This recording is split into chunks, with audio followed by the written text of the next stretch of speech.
Hey everybody, and welcome to TREM 3782 Audio Storytelling at Brooklyn College. I'm John Janone. I'll be your instructor for this course. We're going to meet in the form of YouTube instant premieres, just like you're watching now. If that format's going to change, I'll let you know.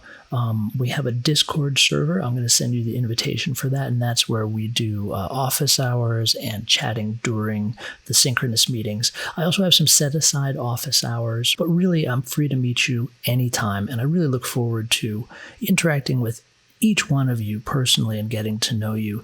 I think this course is great in an online format, but it is a little difficult in the sense that we don't all get to be in the same space together. So it's going to require a little bit extra effort for us to really get to know each other. And I really do want to get to know you so that I can be successful in helping you get the most out of this course.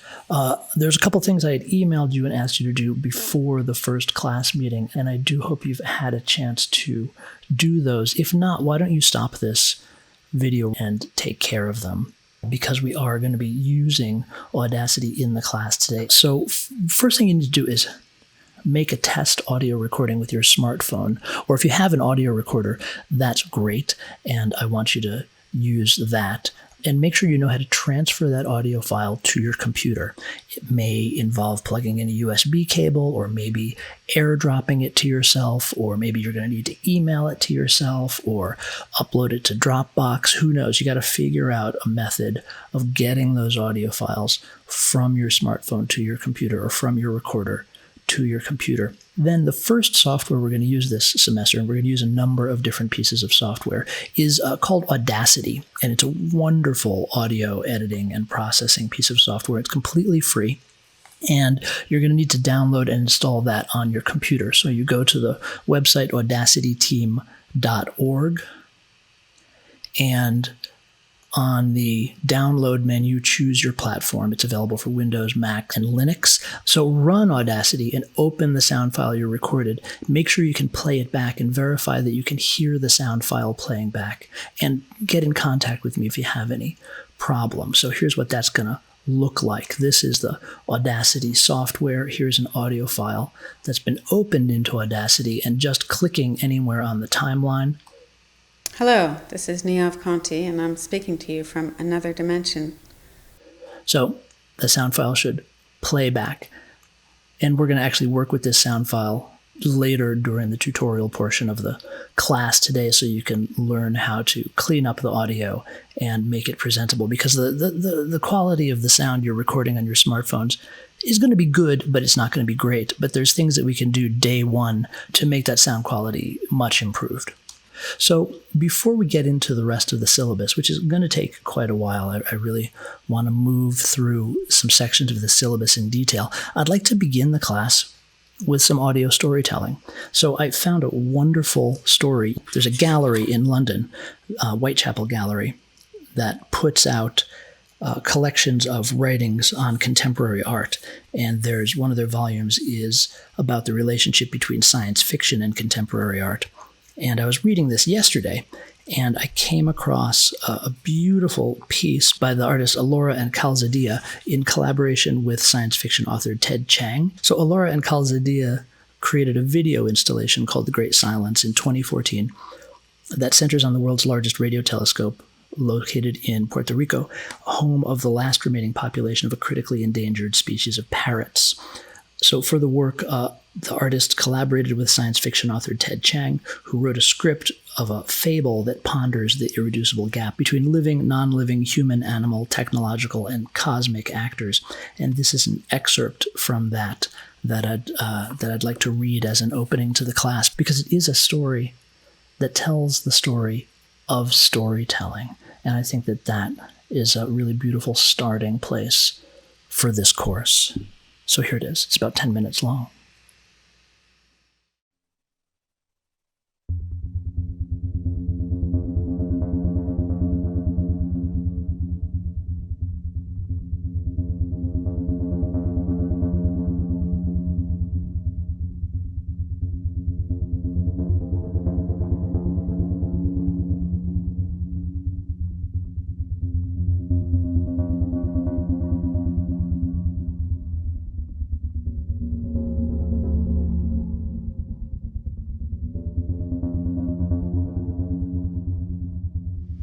The humans use the Arecibo Observatory to look for extraterrestrial intelligence.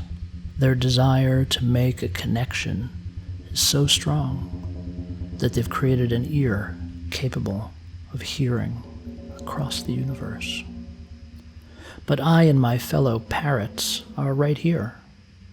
Why aren't they interested in listening to our voices? We're a non-human species capable of communicating with them. Aren't we exactly what humans are looking for? The universe is so vast that intelligent life must surely have arisen many times. The universe is also so old that even one technological species would have had time to expand and fill the galaxy. Yet there is no sign of life anywhere except on Earth. Humans call this the Fermi paradox. One proposed solution to the Fermi paradox is that intelligent species actively try to conceal their presence, to avoid being targeted by hostile invaders.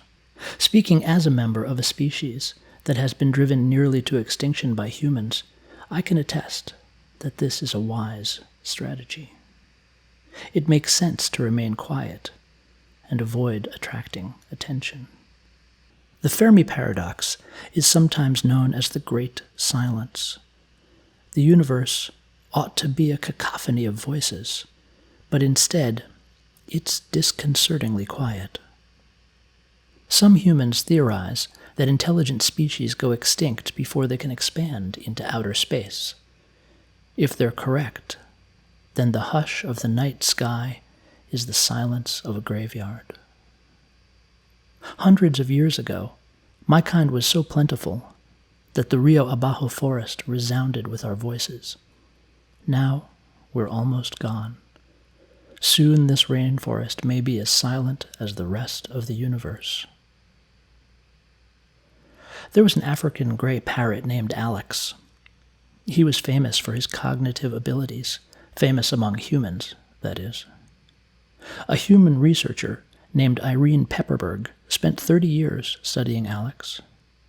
She found that not only did Alex know the words for shapes and colors, he actually understood the concepts of shape and color. Many scientists were skeptical that a bird could grasp abstract concepts. Humans like to think they're unique.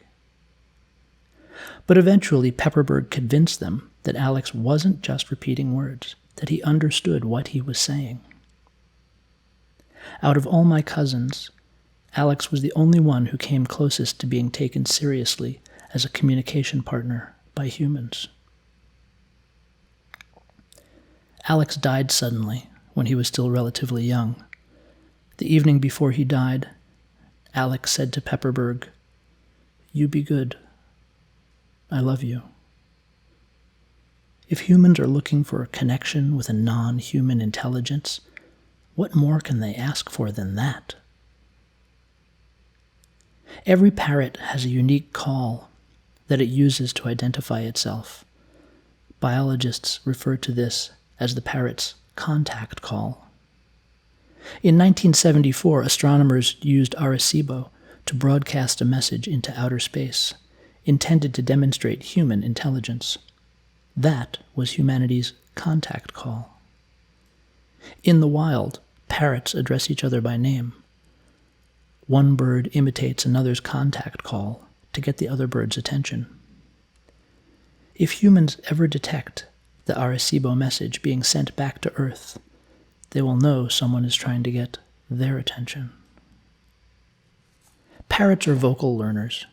We can learn to make new sounds after we've heard them. It's an ability that few animals possess. A dog may understand dozens of commands, but it will never do anything but bark. Humans are vocal learners too. We have that in common. So humans and parrots share a special relationship with sound. We don't simply cry out. We pronounce. We enunciate. Perhaps that's why humans built Arecibo the way they did. A receiver doesn't have to be a transmitter, but Arecibo is both. It's an ear for listening and a mouth for speaking. Humans have lived alongside parrots for thousands of years, and only recently have they considered the possibility that we might be intelligent.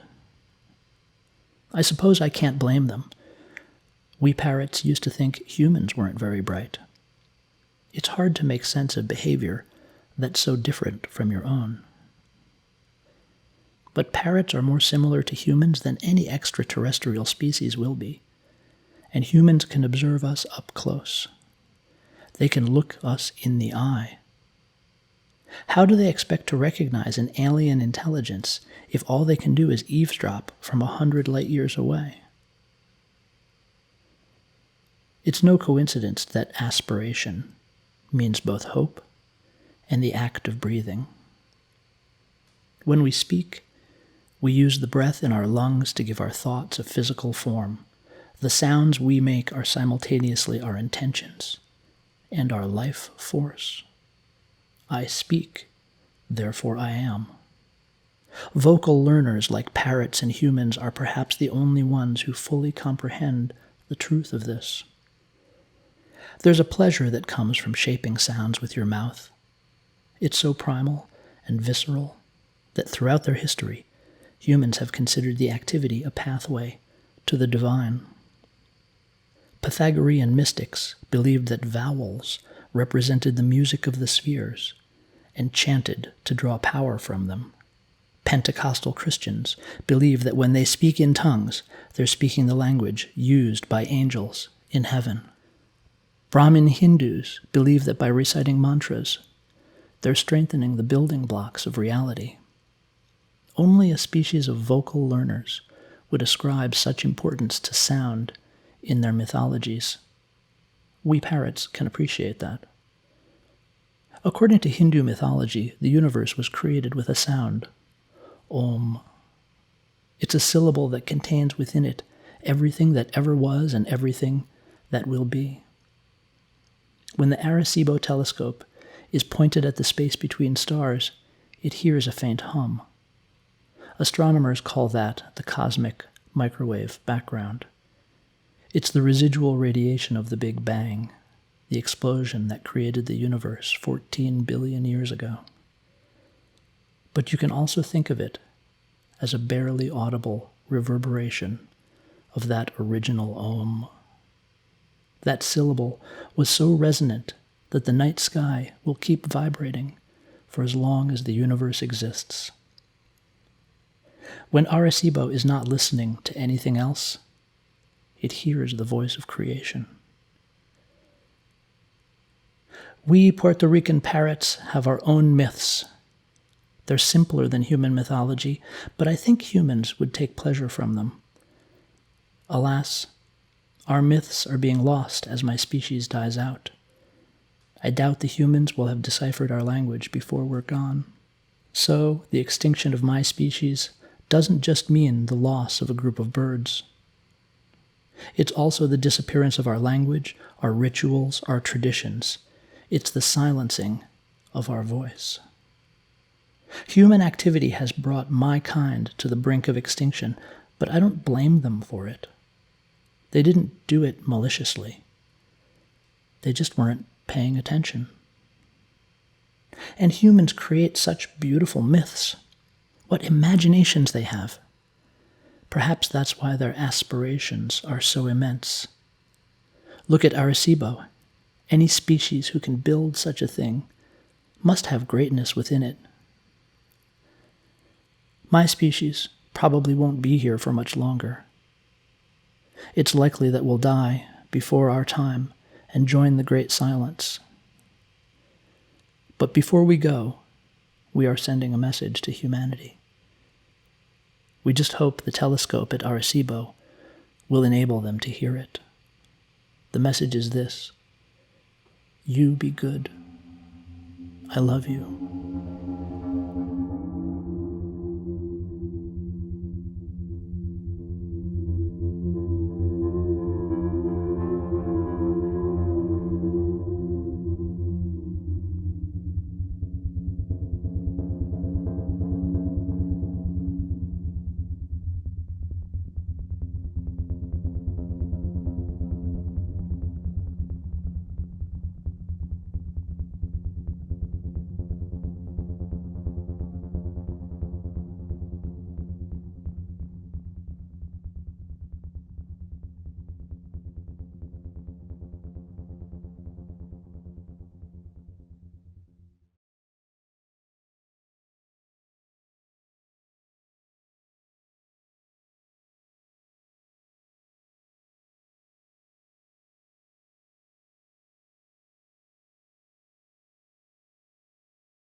So before we get to talking about this course in specific, there's a few sort of general topics that we should address. And one is what's happening with the department itself.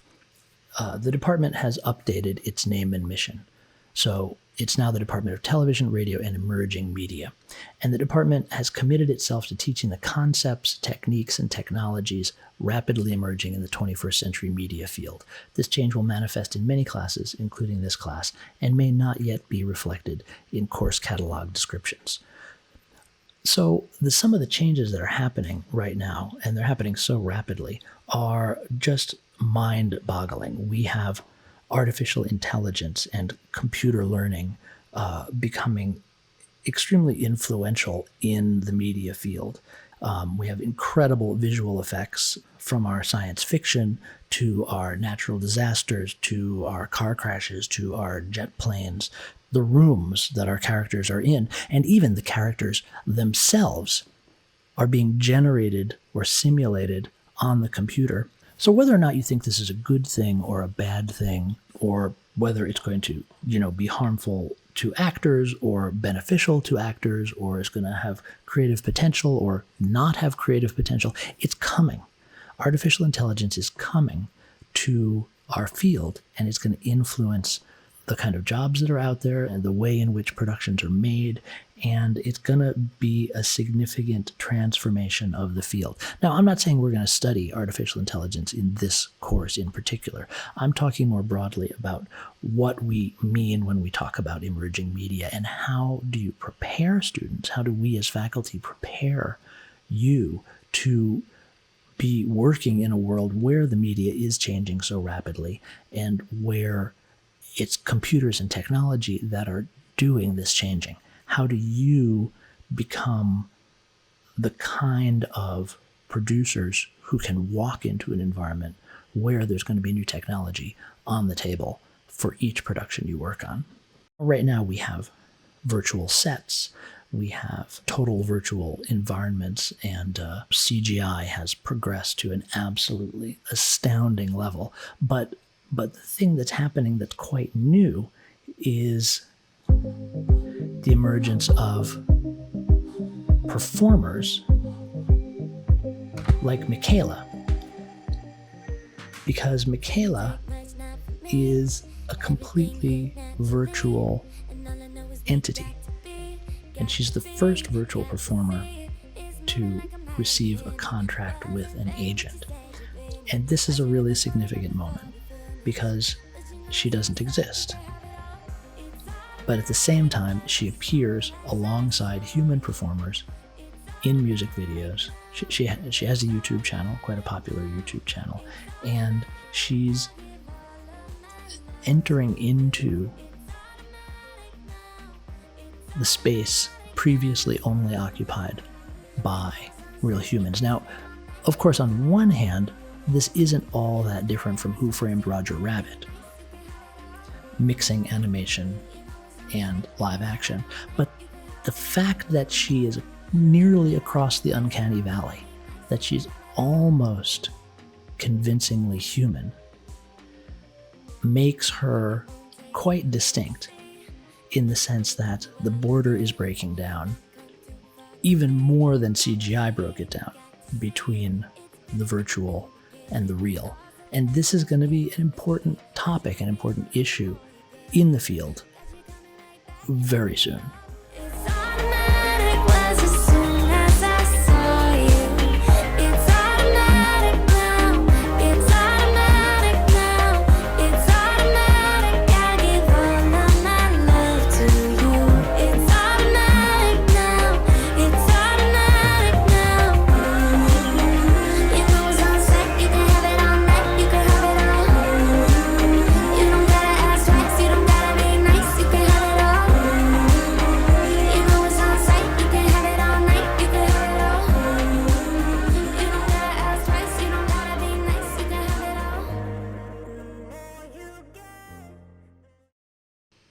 So one of the basic requirements of this course and all production courses in television, radio, and emerging media is computer and internet literacy.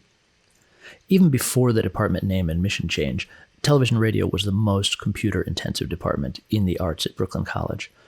If you think about it, all production work, video editing, sound design, radio editing, color correction, visual effects, motion graphics, even screenwriting uses specialized software and requires computer literacy. Now that the department is television, radio, and emerging media, the computational skills required to be successful in the major have increased. So computer literacy is required for this and all television, radio, and emerging media production courses, including but not limited to knowing how to install software on your computer, managing files and folders so that you know where all your files are and they're organized in a comprehensible way, compression and decompression of files and folders so that you can create a zip archive of files, file transfer and cloud services so you can move those files around and share them with other people, effective use of search engines, almost any question of a general nature that you would like answered about using technology, you can find through some simple internet searches, and I give you some examples of that below. Taking screenshots and making screen recordings, again, you should know how to do this on your computer, on your platform. And if you don't know, it's something you can use search engines to look up. And then using online tools such as Blackboard, which will be central to this course, Discord, also central to this course, YouTube, where most of the course materials will be posted, Vimeo, SoundCloud, etc. So it's important to note that this course does not teach these basic skills. It requires them as a starting place. So if you do not feel confident in basic computing, this may not be an appropriate course for you, and you may wish to schedule a meeting with an advisor to see if a computationally intensive major, such as television, radio, and emerging media, is right for you. If you have basic competency in these areas but want to improve your skills or fill gaps in your knowledge while taking the course, you may do so. The information is easily available on the internet. These internet searches will produce useful results. If you don't know how to manage files and folders, you can Google file and folder management in Windows 10 if Windows 10 is what you're using. Or if you're on a Mac and you don't know how to make a zip archive, you can Google, how do I make a zip archive Mac? Or if you don't know how to join a Discord server, Google, how do I join a Discord server? And I've tried all these searches and they produce extremely useful results. So that sort of thing is really a basic starting point for the class. And as I say, if you don't have that fully, you can probably, this course could help you get to that level of computer literacy. But if you don't have it at all, you really do need to question whether, such a technologically intensive major as television, radio, and emerging media is how you want to be spending your time. And I will, just as a sidebar to that, I've had students say to me, well, the reason I'm interested in television, radio, and emerging media is because I want to be an on-screen personality, want to be a newscaster or a talk show host. And I say, this is not that major. We do not have a single faculty member that teaches courses in that area or that has that kind of expertise. The theater department does, and theater would be an excellent choice for that. If you want to be an on-screen person, I would strongly recommend you to consider a theater major, because even though the one course that we do offer, acting for the camera, that has some relevance to that area of interest, is cross-listed with the theater department and is taught by a member of the theater faculty. That really is the department that has the faculty and offers the courses that will be most beneficial to you. So this course is going to be conducted in a fully online format with no in-person meetings. Blackboard and YouTube are the primary platforms for course delivery, and we'll use Discord for chat. We may use other online platforms as well. Discord is going to be your primary means of communication with me. And this is one of the things I like the most about the online and hybrid teaching format, is how much we will communicate in the written form, because I believe that at a fundamental level, all university classes are classes in writing. Every course should be in some way writing intensive. And one of the ways in which this course is in the regularity and density of our written communication with each other. But we can talk also, because office hours will be held on the Discord voice chat. And in addition to the times listed that are set up as quote-unquote office hours, feel free to set up an office hours call for any mutually agreeable time. I want to make sure that I'm very available to you. A super essential part of why we go to university is the connections you make with other students. And it gets much harder in an online format to build those connections. You want to walk away from a university course not only with the experience of having done the course and the knowledge you've gained through the course, you want to walk away with some connections to other people, people whose work inspires you, people whose work ethic is impressive to you, people you seem like you can get along with and potentially work on something together in the future. This is where opportunities come from. This is where a lot of jobs, probably most jobs, come from, is someone you know. And university study is a great time to get to know people, and not just get to know them, but get to know how they think and how they work. So this is one of the many reasons that we have an active discussion forum. The course has synchronous and asynchronous components. And the synchronous components are not going to be, as I mentioned before, two-way communication synchronous components like Zoom. They're going to be like this: YouTube Instant Premiere videos, video tutorials with real-time assistance. So you could be doing a tutorial but know that I am available on Discord to be helping you if you have a question or get stuck with something. Also, homework with real-time assistance. So during the synchronous class time, you may be doing homework, but I will be available to you via Discord. And then you'd submit that work via Blackboard. And also, we're going to have quizzes, which will be delivered also in the Instant Premiere format collected on Blackboard. And also, we may do synchronous readings, meaning I will give a reading assignment and give you a certain amount of time to do the reading, or I may record the reading as audio, and then we'll have some sort of activity immediately after the reading that's based on you having just completed it. And also when we watch and listen to things, that will be part of the synchronous component of the course. But there's also asynchronous components, and these are the assignments that will have a deadline. These will typically be submitted on Blackboard. So they're going to be tutorials, technical tutorials, that you will do on your own time at your own pace, and then submit those on Blackboard. And those will be on the YouTube channel. There'll certainly be homework that you can do at your own pace and submit on Blackboard. And of course, there are going to be the course projects. So the course projects will be completed on your own time and submitted on Blackboard. And then also, part of the coursework is exploring and getting inspired. You have to go out there and listen to things. Engaging with the course material also means engaging with the world of creative producers who are doing this kind of work.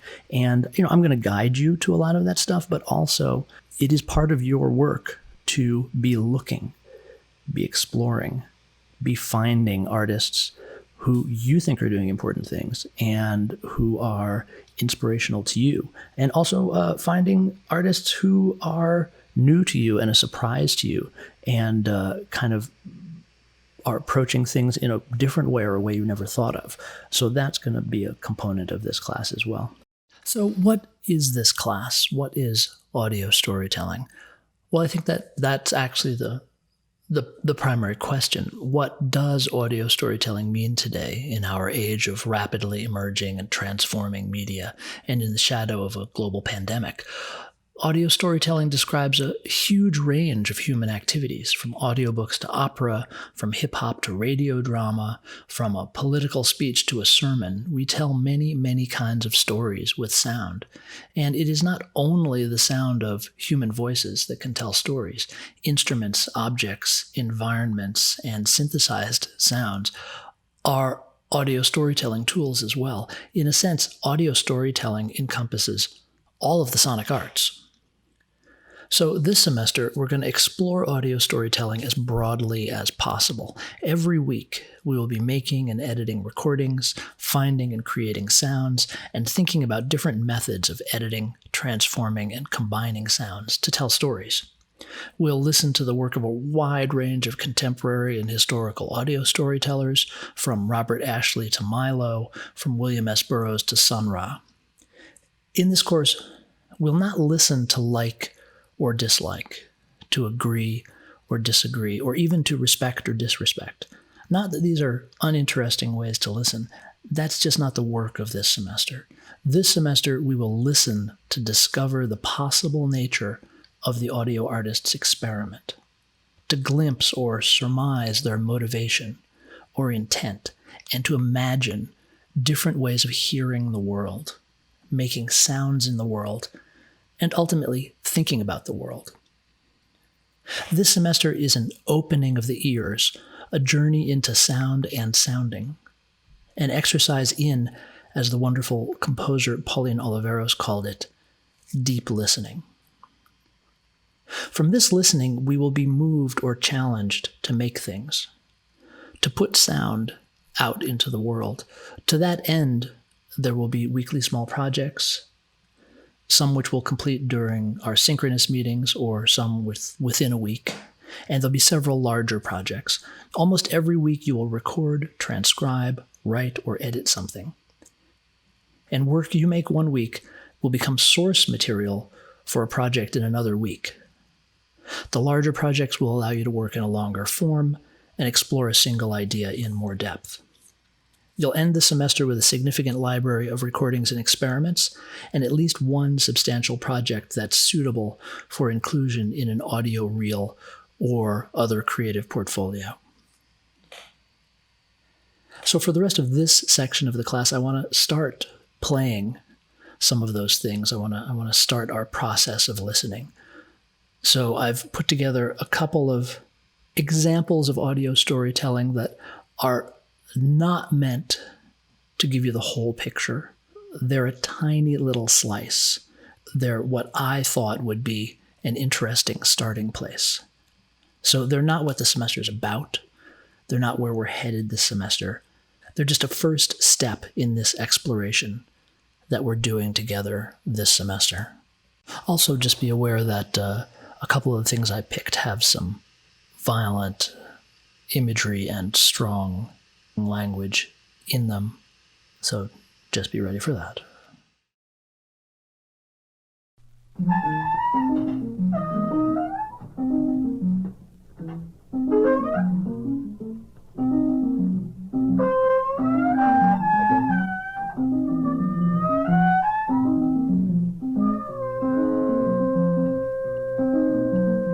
Around the earth circles the eternity of the damned air, the damned inheritance of the earth, of the same vibrations it ever was. We need new air. We need the air that vibrates with the sound of another kind of mind. We need the beam of the future to strike the earth, like the lightning and the power of a thunderbolt, in order that the dying embers of the past should suddenly be extinct. There is no place for the past in the realm of the future, except temporarily as an exhibit of that which is taboo, because the past is the past, and the future is the future. The eternity of the limited past was for those who were taught the limited darkness. The unlimited reach of the future is another kind of forever. There is an inner darkness, and there is an outer darkness. Those who become subjects of the inner darkness dwell therein. Those who become subjects of the outer darkness shall dwell thereout. Out is the way of the outer, and in the way of the inner. The end of the inner end is different from the end of the outer end, because the outer end is the outer on. Yes, out is the outer, and in is the inner. The way out is the way to living, breathing life. Let's blast the damned air and claim the right to be a part of the outer heavens and outer space, that we might live and breathe and be eternally alive forever. Let's blast the damned air, the imprisoning circle that bands the earth with the echoes of the dead truth of the damned word. Let the light shine upon the darkness that enchains the meaning of the knowledge that has been used as the law to destroy.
The entrance of the punk boys.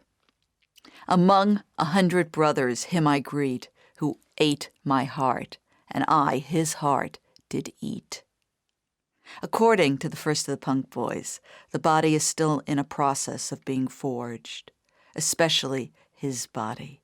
His name was Antonin Artaud, which was thin, nasty, sick, mangled, distorted, ravaged by drugs and by desires which had been repressed by thoughts.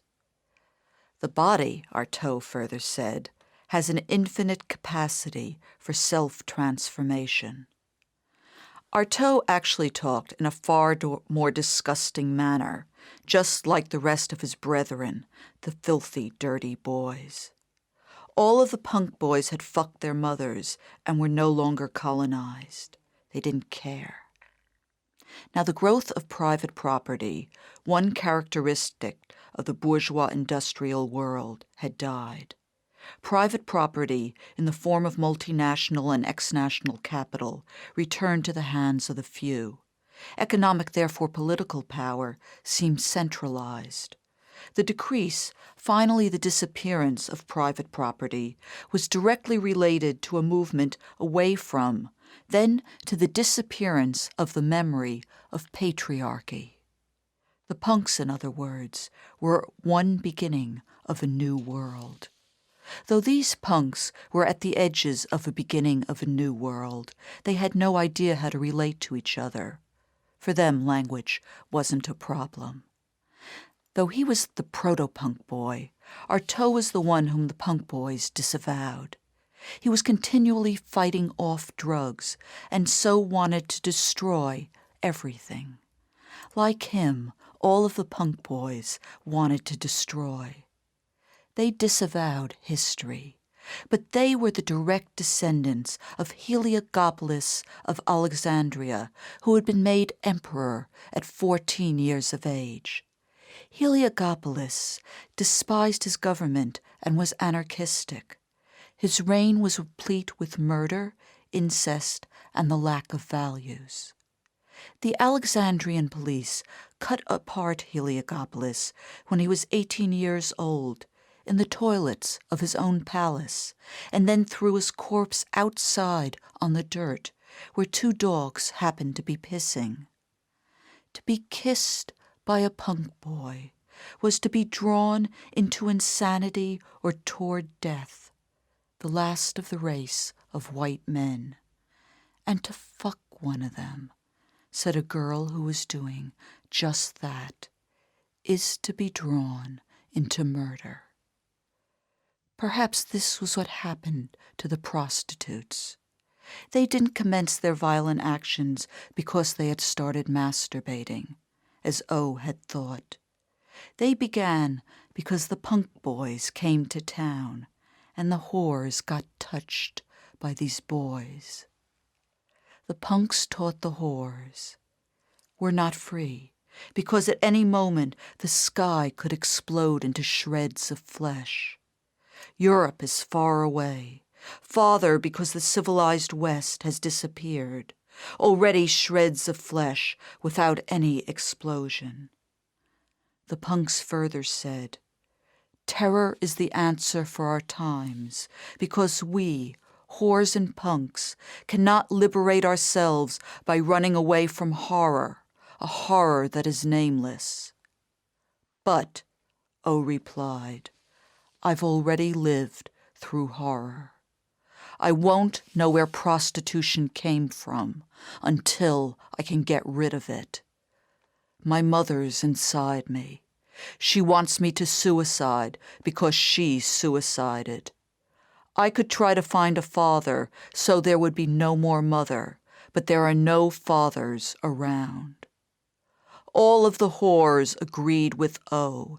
It was the end of the white world.